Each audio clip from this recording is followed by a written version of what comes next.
Başlıkta gördüğünüz konuyla alakalı birçok video gördüm ama çoğu beni tatmin etmedi. Ben de kendi sunumum ile sizlere bu konuyu daha anlaşılır bir şekilde açıklamak istedim.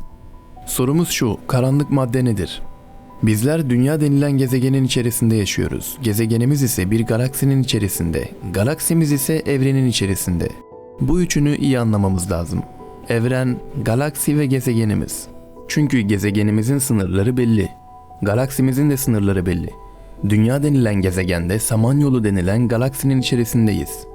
Bizim ve diğer galaksilerin arasında çok büyük mesafeler var. Yani onlarla pek bir işimiz yok. Ama evren bambaşka bir şey ve belli bir sınıra sahip değil.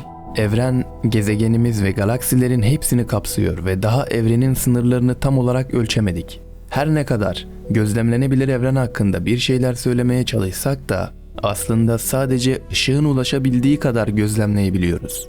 Çünkü evren ışığın hızından bile daha hızlı bir büyüme gösteriyor.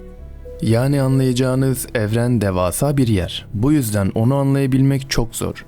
Ve bu devasa evrende çözemediğimiz bazı şeyler var. Bazı derken aslında çok fazla şey var. Bunlardan bir tanesi de karanlık madde. Ama yalnızca karanlık madde değil, aynı zamanda karanlık enerji. Daha önce duydunuz mu bilmiyorum. Biz insanlar şimdiye kadar uzayın sadece %5'i hakkında bilgi toplayabildik. Yani uzayın, diğer adıyla evrenin %95'inin neyden oluştuğunu bilmiyoruz. Ama neredeyse emin olduğumuz bir şey var. Evrenin tamamında karanlık madde ve enerji olduğunu düşünüyoruz.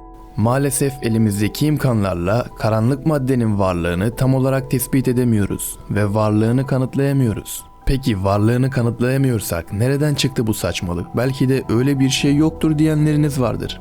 Böyle düşünenler için konuyu biraz daha açalım. Gökbilimciler ilk kez 1930'larda bazı gökada kümelerinin görebildiğimiz yıldızları, gazı, tozu ve diğer malzemeleri içermeleri durumunda olması gerekenden daha hızlı döndüğünü fark ettiler. Yerçekimini arttıran ve galaksilerin birbirinden ayrılmadan çok hızlı dönebilmesini sağlayan, yapıştırıcı gibi davranan göremediğimiz başka bir şey olmalı diye düşündüler. Bu bir şeyin karanlık madde olduğu sonucuna vardılar. Neden mi böyle bir sonuca vardılar? Örnek verelim.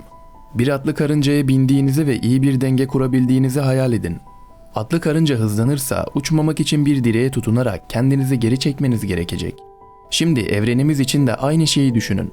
Sizin kendinizi geri çekmeniz gibi bir şey de gezegenleri ve galaksileri geri çekiyor. Bu bahsettiğimiz bir şey karanlık maddedir. Çünkü güneş sistemimizi, galaksilerimizi ve galaksi kümelerimizi bir arada tutan bir şey olmalı. Normalde bu devasa gezegenlerin tıpkı meteorlar gibi tüm uzayı belli bir rotaları olmadan dolaşmaları gerekirdi. Ama bir arada duruyorlar. İşte tam da bu noktada karanlık madde galaksideki yıldızları, tozu ve gazı bir arada tutan görünmez bir yapıştırıcıdır. Bu gizemli madde bir galaksinin kütlesinin büyük bir kısmını oluşturuyor ve evrenimizin de yapısının temelini oluşturur. Bu konuda başka neler söyleyebiliriz? Evrende böyle bir şey olduğunu başka nasıl açıklayabiliriz? Hala tatmin olmayanlar için örnekleri çoğaltabiliriz. Mesela Güneş'e yakın olan gezegenler onun çekiminden etkilenip hızla dönüyorlar. O zaman çok basit bir mantık yürütüp hemen şöyle bir çıkarımda bulunabiliriz. Eğer Güneş sistemimizin en büyük yıldızı Güneş ise ve ona yakın gezegenler hızla dönüyorsa o halde Güneş'e çok uzak olan bir gezegenin yavaş dönmesi gerekir. Bu cevabı küçük bir çocuk bile düşünüp yanıtlayabilir ama bilim insanlarının araştırmalarına göre sonuç tam tersi. Araştırmalara göre Güneş'e ya da merkezde bulunan başka bir yıldıza uzak olan bir gezegen normalden daha hızlı dönebiliyor. İşte sorun burada başlıyor. Bu durumun bir açıklaması olmalı. Bütün olay tam olarak bu. Yani eğer merkezdeki yıldıza yakın olmadığı halde bir gezegen hızla dönüyorsa orada onun dönüş hızını etkileyen bir şeyler var.